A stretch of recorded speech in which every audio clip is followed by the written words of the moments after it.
करने के लिए कि रानी को भवन में कैसे है। चारों ओर खुशी का माहौल है और रानी को भवन में है, जो कि रानी राम को बहुत ही प्यार करती थी, लेकिन हाँ, मति भ्रम के कारण सब कुछ भूली बैठी है। अब मैं आगे आपको सुना रही हूँ। क्या कह रहे हैं, केकई के जो बुरे मुख में ये शुभ वचन कैसे लगते हैं, जैसे मगध देश में गया आदिक तीर्थ। मगध देश में गया आदिक तीर्थ श्री राम जी को माता केकई के सब वचन ऐसे अच्छे लगे जैसे गंगा जी में जाकर अच्छे बुरे सभी प्रकार का पुण्य मिलता है, जल शुभ सुंदर हो जाते हैं। ऐसा ही राम जी को लग रहा है। गई मूर्छा राम सुमिरी, नृप नृप फिरी करवट लीन, सचिव राम आगमन कही, विनय समय सबकी। क्या कह रहे हैं, इतने में राजा की मूर्छा दूर हो जाती है और उन्होंने राम का स्मरण करके राम राम बोलने लगे और फिर करवट ली राम जी की आवाज सुनकर। मंत्री ने श्री राम जी का आना कहकर समयानुकूल विनती की। मंत्री कौन? सुमंत, जो उनका सबसे दशरथ जी का मंत्री था। सारी बात वो उसको कहते थे, सुनते थे। अवनीप अकनी राम पगुधारे, धरि धीर जू तब नैन उदारे, सचिव समारी राव बैठारे, चरण परत निप रामु निहारे। क्या कर रहे हैं, जब राजा ने सुना कि श्री रामचंद्र पधारे हैं तो उन्होंने धीरज धर के नेत्र खोले। उन्होंने अपने कानों से सुना। भवन में जब सुमंत जी ने बोला तो उन्होंने धीरे धीरे अपनी आंखें खोली और मंत्री ने संभाल कर राजा को बैठाया पकड़कर। क्यों? राजा में इतनी शक्ति नहीं रही थी कि वो खड़े हो सकें, बैठ सकें। वो अपनी सुध-बुध सारी भूले बैठे थे। अब क्या कह रहे हैं, जब और रामचंद्र जी को अपने चरणों में यानी प्रणाम करते हुए उन्होंने देखा। लिए सने विकल उरलाई, गए मनि मनऊ पनिक फिर पाई, रामई चितई रहे नर नाहू, चला विलोचन बारिनी प्रबाहु। क्या कह रहे हैं वो लोग, सने से विकल राजा ने राम जी को हृदय से लगा लिया और मानो सामने अपनी खोई हुई मणि फिर से पा ली हो। जो वो राम जी को खो रहे थे वो ही मणि को उन्होंने फिर से पा लिया हो। राजा दशरथ जी श्री राम जी को देखते ही रह गए। उनकी आंखें बिल्कुल एक जगह, कहते हैं ना, टकटकी लगाकर देखने लग जाते, इसी तरह वो राम जी को देखने लगे। देखते ही रह गए और नेत्रों से आंसू बहने लगे, धारा सी बहने लगी। शोक विवश कछु कही न पारा, हृदय लगावत बारही बारा, विधि मनाव मराव मन माही, जय रघुनाथ न कानन जाही। शोक के विशेष वश होने के कारण राजा कुछ भी नहीं कह पा रहे थे। उन्हें तो शोक लगा हुआ था। केकई ने जो वचन कहे थे उन्हीं का उन्हें शोक लगा था और राम को वो गले से लगा रहे थे, बिल्कुल भी उन्हें नहीं छोड़ रहे थे, बार बार गले लगा रहे थे, दिल से हृदय से लगाते और मन में ब्रह्मा जी को मनाते हैं कि जिससे रघुनाथ जी वन को ना जाएं। ब्रह्मा जी को मना रहे हैं कि राम जी को वन मत भेजो। फिर महादेव जी का स्मरण करके उनसे निहार रहे हैं, निहोरा कर रहे हैं, विनती कर रहे हैं, हे सदाशिव आप मेरे विनती सुनो और राम जी को वन मत भेजो। ये ही उनकी विनती है शिव और ब्रह्मा जी से।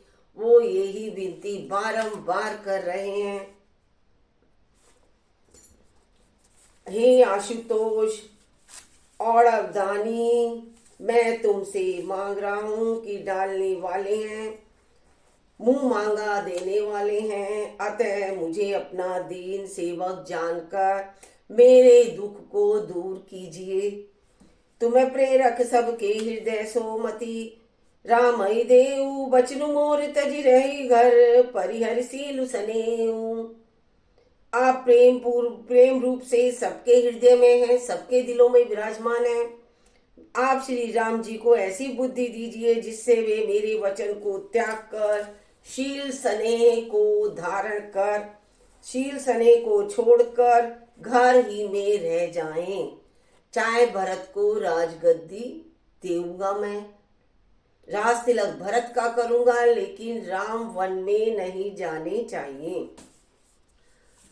अजहु हो जग सो जसु नसाऊ, नरक परो बरु सुर पर जाऊ, सब दुख सुसह सहा बहु मोह, लोचन ओट राम जनि होई।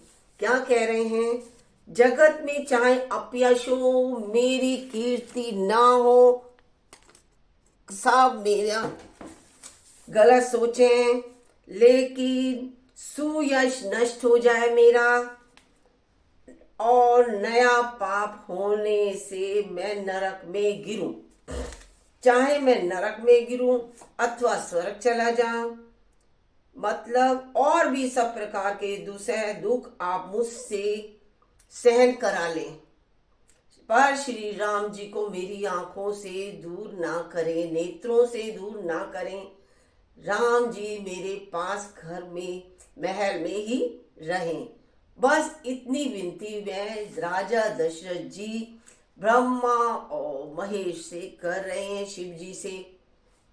असमन गुण उगाऊ नहीं बोला, पीपर पात पसरिस मन डोला, रघुपति पिता ही प्रेम बस जानी, पुनि कछु कही मातु अनुमानी। राजा मनी मन इस प्रकार विचार कर रहे हैं, बोलते नहीं है। उनका मन पीपल के पत्ते की तरह डोल रहा है, जैसे पीपल का पत्ता पेड़ पर हिलता है। श्री रघुनाथ जी ने पिता को प्रेम के वश जानकर और यह अनुमान करके कि माता फिर कुछ कहेंगी तो पिता को दुख होगा, देश काल अवसर अनुसारी, बोले बचन विनित विचारी, तात कहू कछु करऊ डिठाई, अनुचितु क्षमा भुजानी लरिकाई। देश काल और अवसर के अनुकूल विचार कर विनित वचन कहे। हे तात, राम जी बोल रहे हैं, हे तात मैं कुछ कहता हूँ, यह डिठाई करता हूँ, मतलब कोई जिद करता हूँ। इस औचित्य को मेरी बाल्यावस्था समझकर क्षमा कर दीजिएगा। मैं अगर तुमसे कोई जिद करता हूँ और क्या करूँगा, मुझे माफ कर दीजिएगा।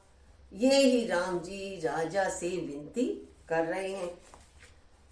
अति लघु बात लागी दुख पावा, कहूँ न मोई कही प्रथम जनावा, देखी गोसाई पूछियु माता, सुनी प्रसंग भय शीतल गाथा।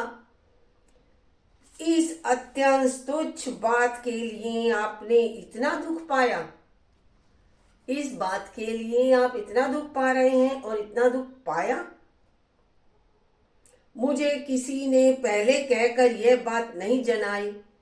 स्वामी को इस दशा में देखकर मैं माता से पूछा, मैंने माता से पूछा, उनसे सारा प्रसंग सुनकर मेरे सब अंग शीतल हो गए। मुझे बड़ी ही प्रसन्नता हुई है। क्यों?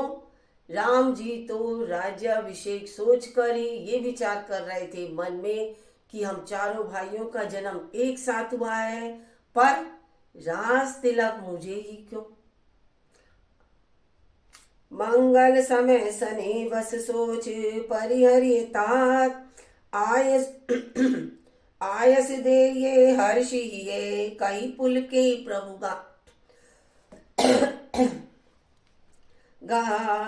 हे पिताजी, इस मंगल के समय स्नेहवश होकर सोच करना छोड़ दीजिए। ये मंगल का समय है, आप ये सब सोचना छोड़ दीजिए और हृदय में प्रसन्न होकर मुझे आज्ञा दीजिए, क्योंकि कई पहले ही सब कुछ बता चुकी कि मैंने क्यों को भवन में आई हूँ और मैं क्या वरदान मांग रही हूँ, वो ही सुन चुके हैं। और वो राम जी अब दशरथ जी से आज्ञा मांग रहे हैं।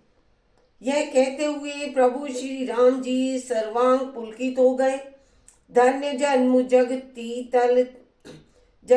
तल ताशु पितई प्रमोद चरित सुनि जासु। चारि पदारथ कर तल ताके प्रिय पितु मातु प्राण सब जाके। उन्होंने फिर क्या कहा, इस पृथ्वी पर उसका जन्म धन्य है जिनके चरित्र सुनकर पिता को परम आनंद हो। उन्हीं का जन्म धरती पर स्वर्ग के समान है, जिनको माता पिता प्राणों के समान है। प्रिय है चारों पदार्थ अर्थ धर्म काम मोक्ष उनके कल तल गत मुट्ठी में रहते हैं, जो अपने माता पिता का बात मानते हैं। आयुष पाली जन्म फल पाई एहू बेगी हो रजाई। विदा मातु सन आवो मागी जलिए बनही बहुरी पग लागी। आपकी आज्ञा पालन करके और जन्म का फल पाकर मैं जल्दी ही लौट आऊंगा, अतः कृपया मुझे आज्ञा दीजिए। राम जी उन अपने पिता से आज्ञा मांग रहे हैं।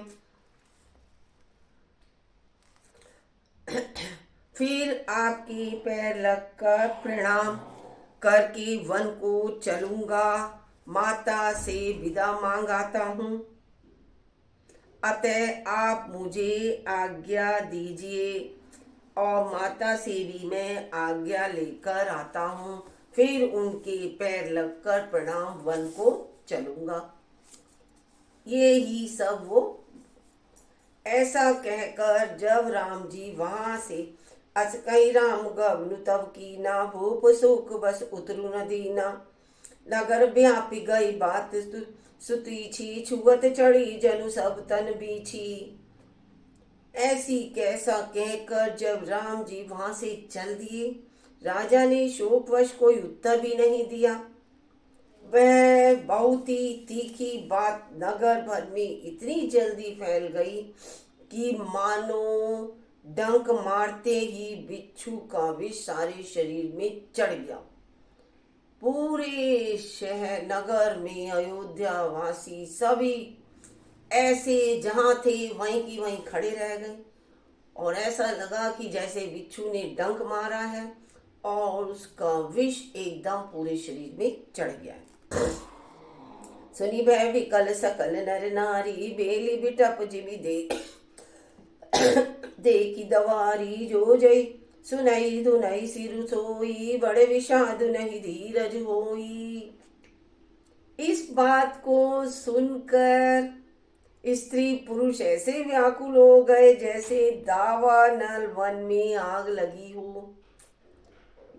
कैसे मतलब गहरे वन में देखकर बेल और वृक्ष मुरझा जाते हैं। जो वहां सुनता है वह वहीं सिर धुनने लग जाता है, अपने सिर को पीटने लग जाता है। बड़ा ही विषाद और किसी को भी धीरज नहीं बंधाता। मुख सुखाई लोचन स्त्रय वही शोकुन हृदय समाय। मनहु करुण रस कटकई उतरी अवध बजाई। सबके मुख सूखे के सूखे रह गए, सूख गए, बिल्कुल कुछ बोल नहीं पा रहे। आंखों से आंसू बहते हैं, शोक हृदय में नहीं समाता। दुख मानो करुणा रस में सेना अवध पर डंका बजाकर उतर आई है। करुणा रस की सेना बनकर अवध में उतर आई है। मिलहि माझ विधि पात बेगारी जय तै देहि के कही गारी। एहि पापी निहि बुझि कपरे छाई भवन पर पावकु परे। क्या हो रहा है? सब मेल मिल गए थे, सब संयोग ठीक हो गए थे, इतने में ही विधाता ने बात को बिगाड़ दिया। जहां तहां लोग केकई को गालियां दे रहे थे। सारे अवध में केकई की बुराई हो रही थी। इस पापिन को क्या सूझ पड़ा था जो इसने छाए धर्म पर आग रख दी। मतलब सारे के सारे इतने छाए घर पर आग रख दी। खुशी के माहौल में एकदम मातम सा छा गया। निज कर नैन काढ़ी चै दीखा, डारी सुधा विषु चाहत चीखा। कुटिल कठोर को बुद्धि हवागी, भाई रघुवंश बेनु बग बन आगी। क्या कह रहे हैं? यह अपने हाथ से अपनी आंखों को निकाल कर आंखों के बिना देखना चाहती है। मतलब बिल्कुल ही अंधी होकर, जिसके नेत्री ना हो, अपने नेत्रों को ही समाप्त करना चाहती है और अमृत फेंक कर विष को पीना चाहती है। यह कुटिल कठोर दुर्बुद्धि और अभागनी के कई रघुवंश रूपी बांस के वन के लिए अग्नि हो गई है। अग्नि के समान कुटला। पालव डठी पेड़ नहीं पालव बैठी पेड़ ऐ, काटा सूख महु सोख, ठाटु धरी ठाटा सदा राम ऐ प्राण समाना। कारण कवन कुटिलपन उठाना, पत्ते पर बैठकर इतने पेड़ को काट डाला, सुख में शोक का ठाट कर रख दिया। श्री रामचंद्र जी इसे सदा प्राणों के समान प्रिय थे, जिनको उन्होंने इतना दूर कर दिया। फिर भी ना जाने किस कारण इसने यह कुटिलता ठानी है और राम जी को सभी से दूर करना चाहती है। सत्य कही कवि नारी सुभाओ, सब विधि अगौ अगाध दुरा। निज प्रतिबिंब बरु की गई जाई, जानी न का जाएगा नारी गति भाई। कवि सत्य ही कहते हैं कि स्त्री का स्वभाव सब प्रकार से पकड़ में न आने योग्य अथा अवैध भरा होता है। अपनी परछाई भले ही पकड़ जाए, पर भाई स्त्रियों की गति यानी चाल को नहीं जाना जा सकता कि स्त्रियां कब क्या चाल चल दे, नहीं जाना जाता। का न पाव कुजारी सक, का न समुद्र समाय, का न करे अबला प्रबल, के ही जग काल न खाई। आग क्या नहीं जला सकती, समुद्र में क्या नहीं समा सकता। अबला कहाने वाली प्रबल स्त्री यानी जाति क्या नहीं कर सकती, और जगत में काल किसको नहीं खाता। काल तो सदा ही विद्यमान रहता है। का सुनाई विधि का हक सुनावा, का दिखाई चह का दिखावा। एक कहई भल भूप न कीना, बर विचारी नहीं कुमति ही दीना। विधाता ने क्या सुनाकर क्या सुना दिया और क्या दिखाकर अब वह क्या दिखाना चाहता है। एक कहते हैं कि राजा ने अच्छा नहीं किया, दुर्बुद्धि के कई को विचार कर वर नहीं दिया। जो हटी वह सकल दुख भाजनु, अब लभे बस ज्ञान गुनु गाजनु। एक धर्म परमीति पहचाने, निपहि दासु दोसु नहीं देहि सयाने। जो हट करके यानी केकई की बात को पूरा करने में अड़े रहे, स्वयं सब दुखों के पात्र हो गए। जो केकई की बातों को हट करने में लगे, स्त्री के विशेष वश होने के कारण मानो उनका ज्ञान गुण जाता रहा। एक दूसरे जो धर्म की मर्यादा को जानते हैं और सियाने हैं, वे राजा को दोष नहीं देते। सिविध दीची हरिचंद कहानी, एक एक सन कही बखान। एक भरत कर सम्मति कही, एक उदास भाए सुनि रही। वे शिवी दधीची और हरिश्चंद्र कथा एक दूसरे से बखान कर कहते हैं। दधीची और हरिश्चंद्र की कथा को कोई एक इसमें भरत जी की सम्मति बताते हैं। मतलब कोई भरत जी की इसमें सम्मति बता रहे हैं, कोई एक सुनकर उदासीन भाव से रह जाते हैं, कुछ बोलते ही नहीं हैं। इतना कुछ अवध में हो रहा है, पूरे अवध में शोक की लहर फैल चुकी है। कान मुदी कर रद गही जी हाँ, एक कही यह बात अली हाँ। सुकृत जाहि अस कहत तुम्हारे, राम भरत कहो प्राण प्यारे। कोई हाथों से कान मूंद कर, कानों को बंद करके, जीभ को दांतों से ले दबा कर कहते हैं कि यह बात झूठ है, हम सुनना ही नहीं चाहते हैं। ऐसी बात कहने से तुम्हारे पुण्य नष्ट हो जाएंगे। भरत जी को श्री राम जी प्राणों के समान प्यारे हैं। चंदु चवे बरु अनल कन, सुधा होई विषतूर। सपने कबू न करी बिछु किशोर, राम भरत राम प्रतिकूल।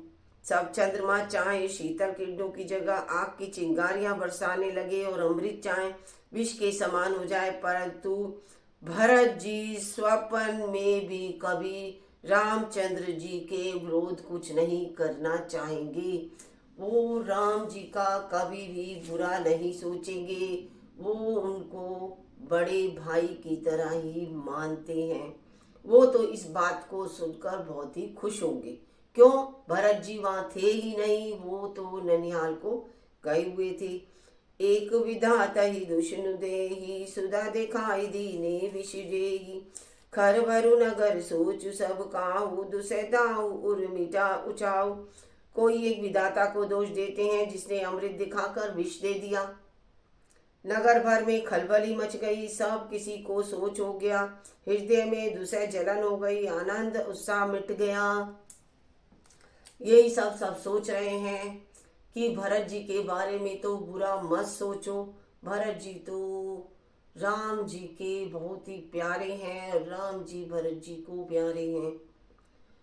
विप्र बधु कुल मान्य कठेरी, जे प्रिय परम के कई केरी। लगी देन सिख सीलु सरा, बचन मान सब ला गई, ताकि ब्राह्मणों को स्त्रियां कुल की मान्य बड़ी बूढ़ी और जो के कई की परम प्रिय थी, वे उसके शील की सराहना करके उसे सीख देने लगी। पर उसको उनके वचन बाण के समान तीखे लग रहे थे। भरत न मोहि प्रिय राम समाना, सदा कहु सबु जनु जाना। करऊ राम पर सहज सने, कई अपराध आजु बनु देहु। तुम तो सदा कहा करती थी कि श्री रामचंद्र के समान मुझको भरत भी प्यारे नहीं हैं। राम जी प्यारे हैं, मुझे इतने तो भरत भी प्यारे नहीं हैं। इस बात को सारा जगत जानता है। श्री राम जी चंद्र जी पर तो तुम स्वाभाविक ही स्नेह करती हो, कौशल्या से भी ज्यादा। आज किस अपराध से उन्हें वन देती हो, वन में भेज रही हो। कबहु न कियऊ सबति आरेसु, प्रीति प्रति ही जान सबु देसु। कौशल्या अब का बिगारा, तुम्हें जैसी जय लागी वज्रपुर पारा। तुमने कभी सौतिया ढा नहीं दिया, सौतन की तरह नहीं देखा। सारा देश तुम्हारे प्रेम और विश्वास को जानता है। अब कौशल्या ने तुम्हारा कौन सा बिगाड़ कर दिया जिसके कारण तुमने सारे नगर पर वज्र की तरह वज्र गिरा दिया हो। सिय के पिय संगु परिहरि हरि, लखनु की रही धाम। राजु की भुजब भरतपुर नुपु, नृपु की जी हिरविनु राम। क्या सीता जी अपने पति का साथ छोड़ देंगी? अब नगर में तरह तरह की बातें हो रही हैं। क्या सीता जी अपने पति का साथ छोड़ देंगी? क्या लक्ष्मण जी श्री राम जी के बिना घर रह सकेंगे? क्या भरत जी श्री राम जी के बिना अयोध्यापुरी का राज भोगेंगे? क्या राजा श्री रामचंद्र जी के बिना जीवित रह सकेंगे? अर्थात सीता जी यहाँ रहेंगी, ना लक्ष्मण जी रहेंगे, ना भरत जी राज्य करेंगे और ना ही राजा जीवित रहेंगे। सब उजाड़ हो जाएगा। सारी प्रजा को पहले से ही भनक सी हो रही है, मन में सोच रहे हैं अस विचारी उर छाड़ऊ कोहू, शोक कलंक कोटि जन हो, भरत ही अब से देहु जुगराजू, कानन का राम कर काजू, हृदय में ऐसा विचार कर क्रोध छोड़ दो, शोक और कलंक की कोठी मत बनो। भरत को अवश्य युवराज पद दो, पर श्री राम जी चंद्र जी का वन में क्या काम है। नाहिन राम राज के भूखे, धर्म धुरिन विषय रस रूखे, गुरु गृह बसहु राम तज गेहू, नृप सम असबर दूसर देहू। श्री रामचंद्र जी राज्य के भूखे नहीं है, वे धर्म की धूरी को धारण करने वाले और विषय रस से रूखे हैं, अर्थात उसमें विषया शक्ति है ही नहीं। इसलिए तुम यह शंका मत करो, ना करो। श्री राम जी वन ना गए तो भरत के राज्य में विघन करेंगे। इतने पर भी मन ना माने तो तुम राजा से दूसरा ऐसा वर ले लो कि राम घर छोड़कर गुरु के घर रहें, वो वन को ना जाए, वह महल को छोड़कर अपने गुरु के यहाँ रह ले। जो नहीं लगी हऊ कहे हमारे, नहीं लगी कछु हाथ तुम्हारे, जो परियास कहने कछु होई, तो कहीं प्रकट जना बहु सोई। जो तुम हमारे कहने पर ना चलोगी तो तुम्हारे हाथ कुछ भी ना लगेगा। यदि तुमने कुछ हंसी की हो तो उसे प्रकट में कहकर जना दो, मतलब सुना दो, मैं दिल लगी की है। राम सरित सुत कानन जोगु, का कहिए सुनी तुम्हें जब कहु लोगी, उठऊ बेगी सोई करऊ उपाई, जय विधि सो कलंकु नसा। राम सरीखा पुत्र क्या वन के योग्य है? यह सुनकर लोग तुम्हें क्या कहेंगे? जल्दी उठो और वही उपाय करो जिस उपाय से शोक का कलंक का नाश हो, ये कलंक ना लगे। जय भांति शोक कलंक जाई, उपाय करि कुल पालही, हट फेरु राम ही जात जनि बात दूसरी चालही। जिमि भानु विदु दिनु प्राण बिनु, तनु चंद बिनु जिमि जामिनी, तिमि अवध तुलसीदास प्रभु बिनु समुझी दो जिय भामिनी। ये सब कह रहे हैं दशरथ जी। पूरा अयोध्या जिस तरह नगर में शोक हुआ है, तुम्हारा कलंक मिटे, वही उपाय करके कुल की रक्षा कर, वन जाते हुए राम को हट करके लौटा ले, दूसरी कोई बात ना चला। तुलसीदास जी कहते हैं सूर्य के बिना दिन, प्राण के बिना शरीर और चंद्रमा के बिना रात, यानी निर्जीव और शोभाहीन हो जाती है। वैसे ही श्री रामचंद्र जी के बिना अयोध्या हो जाएगी। भामिनी, तू अपने हृदय में इस बात को समझ, सभी के कई को समझा रहे हैं, बात कर रहे हैं कि इस बात को टालो, लेके के कई अपनी अटल बात पर अड़ी हुई हैं और वो बिल्कुल भी नहीं मान रही हैं। पूरे अवध में शोक की लहर है, उनकी मति तो बिल्कुल ही उल्टी हो गई है। जो राम को चाहती थी वो अब राम का उल्टा सोच रही है। आगे की कथा में अब आपको कल सुनाऊंगी। आपको कैसी लगी आप मुझे कमेंट में जरूर बताइए, और आपको मेरी कथा पसंद आती हो तो कमेंट जरूर करिए, लाइक भी करिएगा। जय श्री राम, जय श्री राम।